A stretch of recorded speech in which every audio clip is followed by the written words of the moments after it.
Hello everyone, welcome two point of exam. Friends, आज के इस वीडियो में हम मुगल काल का must important question answer discuss करेंगे जो आपके एग्जाम के पॉइंट ऑफ व्यू से काफ़ी इंपॉर्टेंट है।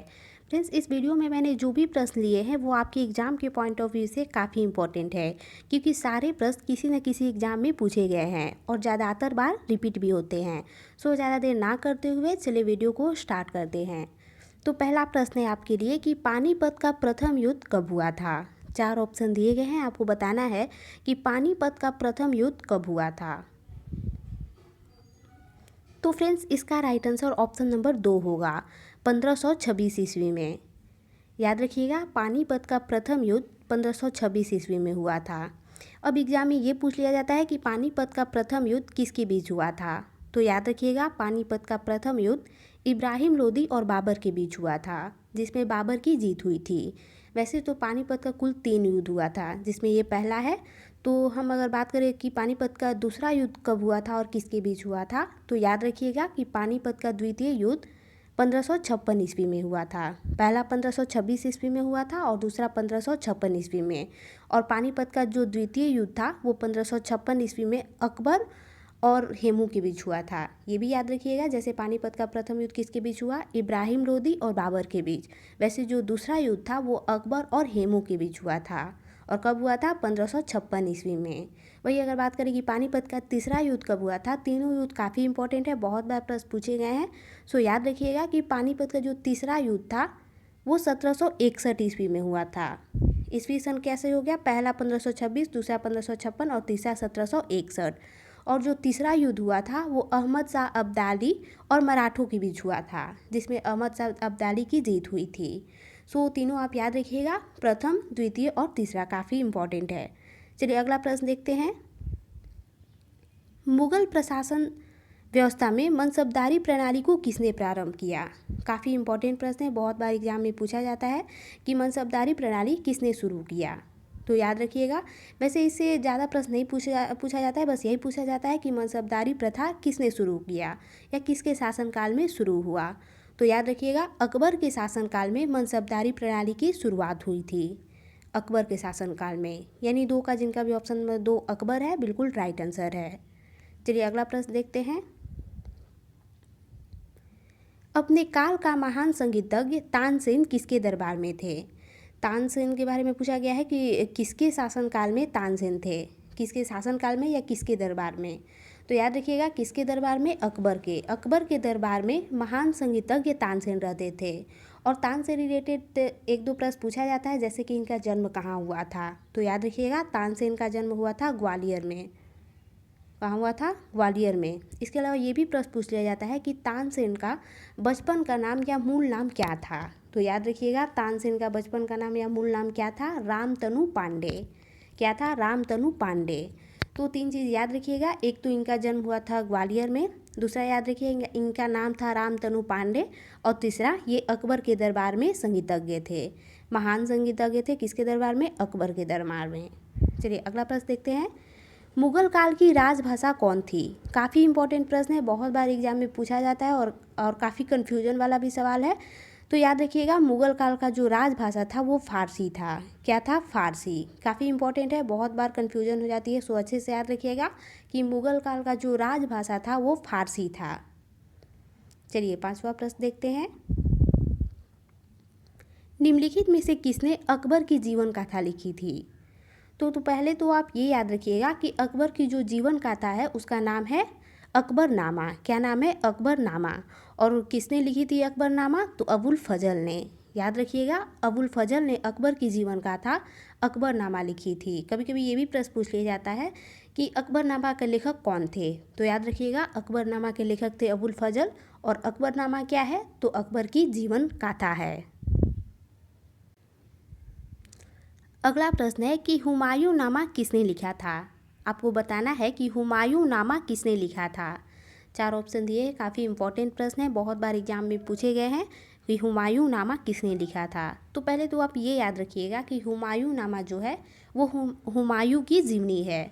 मुगल शासक हुमायूं की जीवनी है हुमायूं नामा, जिसके लेखक कौन है, गुलबदन बेगम। काफ़ी इंपॉर्टेंट प्रश्न है, याद रखिएगा, हुमायूं नामा के लेखक गुलबदन बेगम है। अगला है, निम्नलिखित में से कौन अंतिम मुगल सम्राट थे। बहुत बार प्रश्न पूछा जाता है कि अंतिम मुगल सम्राट कौन थे। 4 ऑप्शन दिए गए, अगर आपको पता है तो कमेंट करके बता सकते हैं कि अंतिम मुगल सम्राट कौन थे।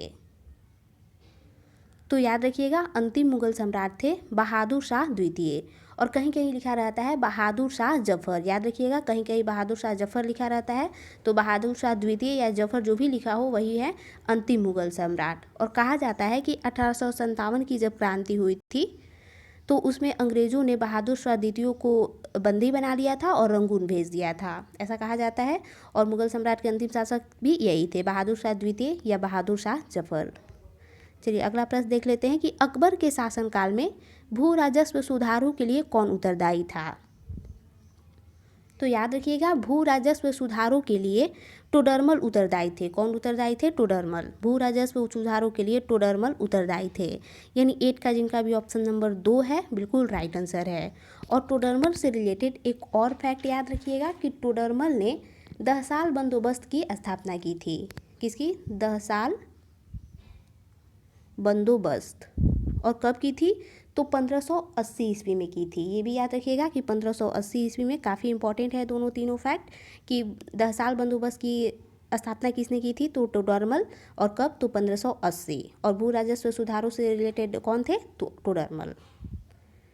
अगला है कि रामचरितमानस के लेखक तुलसीदास किसके शासनकाल से संबंधित थे। काफ़ी इंपॉर्टेंट प्रश्न है, आपको बताना है कि तुलसीदास जिन्होंने रामचरितमानस की रचना की थी, रामचरितमानस के लेखक तुलसीदास किसके शासनकाल से संबंधित थे। तो याद रखिएगा, किसके शासनकाल से? अकबर। तुलसीदास अकबर के शासनकाल से संबंधित थे। और ये भी प्रश्न कभी कभी पूछ लिया जाता है कि रामचरितमानस के लेखक कौन है, तो याद रखिएगा तुलसीदास। बाबर मूल रूप से कहाँ का शासक था। आपको बताना है कि बाबर मूल रूप से कहाँ का शासक था। तो याद रखिएगा, बाबर मूल रूप से फरगना का शासक था। फरगना एक छोटा राज था और वहाँ का शासक था बाबर।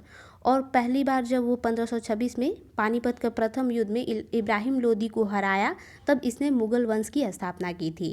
तो याद रखिएगा, बाबर मूल रूप से कहाँ का शासक था? फरगना का।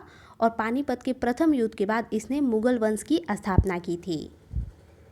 चलिए अगला प्रश्न देख लेते हैं कि किसने मुगल साम्राज्य की राजधानी को आगरा से दिल्ली स्थानांतरित की।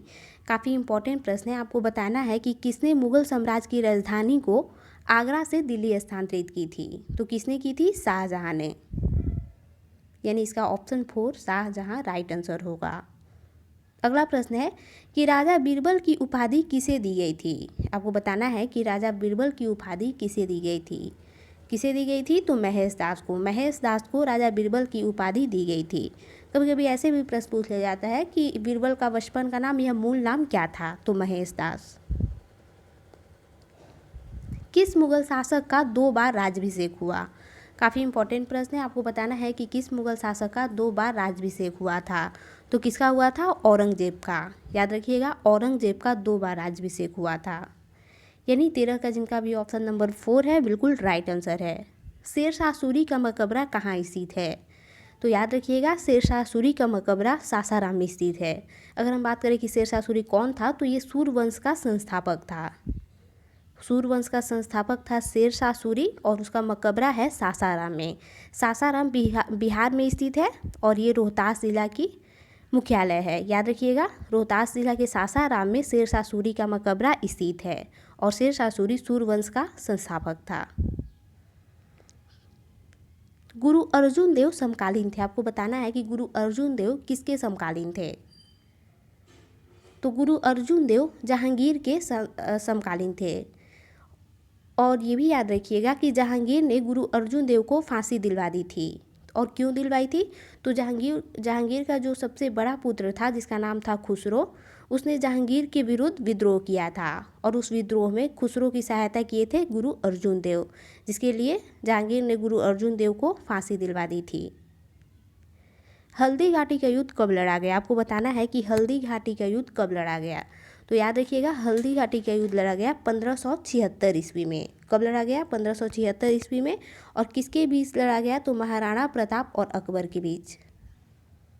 ये भी पूछ लिया जाता है कि किसके बीच हुआ। तो महाराणा प्रताप और अकबर के बीच हुआ था और 1576 ईस्वी में हुआ था। अगला प्रश्न है कि हुमायूं का मकबरा कहाँ स्थित है। आपको बताना है कि हुमायूं का मकबरा कहाँ स्थित है। तो हुमायूं का मकबरा दिल्ली में स्थित है। याद रखिएगा, हुमायूं का मकबरा दिल्ली में स्थित है। किस मुगल शासक ने 2 बार शासन किया। पहले हमने पढ़ा था कि किस मुगल शासक का 2 बार राज्याभिषेक हुआ। तो याद रखिएगा, दोनों में बहुत अंतर है और दोनों का अलग अलग आंसर होगा। अगर पूछे कि 2 बार राज्याभिषेक किसका हुआ तो औरंगजेब का। और 2 बार शासन किसने किया तो हुमायूं ने। याद रखिएगा, हुमायूं ने 2 बार शासन किया था और औरंगजेब का 2 बार राज्याभिषेक हुआ था। दिल्ली के लाल किले का निर्माण किसने करवाया था। आपको बताना है कि दिल्ली के लाल किले का निर्माण किसने करवाया था। तो याद रखिएगा, दिल्ली के लाल किला का निर्माण किसने कराया था, शाहजहां ने। जाप्ती प्रणाली किसकी उपज थी। आपको बताना है कि जाप्ती प्रणाली किसकी उपज थी। तो याद रखिएगा, जाप्ती प्रणाली शेर शाह की उपज थी। यानी 20 का जिनका भी ऑप्शन नंबर सी है बिल्कुल राइट आंसर है। मुगलों ने नौरोज का त्यौहार कहाँ से लिया था। काफ़ी इंपॉर्टेंट प्रश्न है। तो इसका right answer option number A है, पारसियों से। मुगलों ने नौरोज का त्यौहार कहाँ से लिया तो पारसियों से। किस बादशाह के अंतर्गत मुगल सेना में सर्वाधिक हिंदू सेनापति थे। काफ़ी इंपॉर्टेंट प्रश्न है कि किसके शासनकाल में और किसके सेना में सबसे अधिक हिंदू सेनापति थे। तो औरंगजेब के। याद रखिएगा, काफ़ी इंपॉर्टेंट प्रश्न है औरंगजेब के। शेर शाह का बचपन का नाम क्या था। बहुत बार एग्जाम में पूछा गया है शेर शाह का बचपन का नाम। तो याद रखिएगा, शेर शाह का बचपन का नाम था फरीद खां। मुगल सम्राट औरंगजेब कौन सा वाद्य यंत्र बजाते थे। आपको बताना है कि मुगल सम्राट औरंगजेब कौन सा वाद्य यंत्र बजाते थे। तो कौन सा वाद्य यंत्र बजाते थे, वीणा। वैसे इनके शासनकाल में और इनके दरबार में संगीत पर पाबंदी थी। मतलब ये संगीत पर पाबंदी लगाए थे, लेकिन ये वीणा बजाते थे।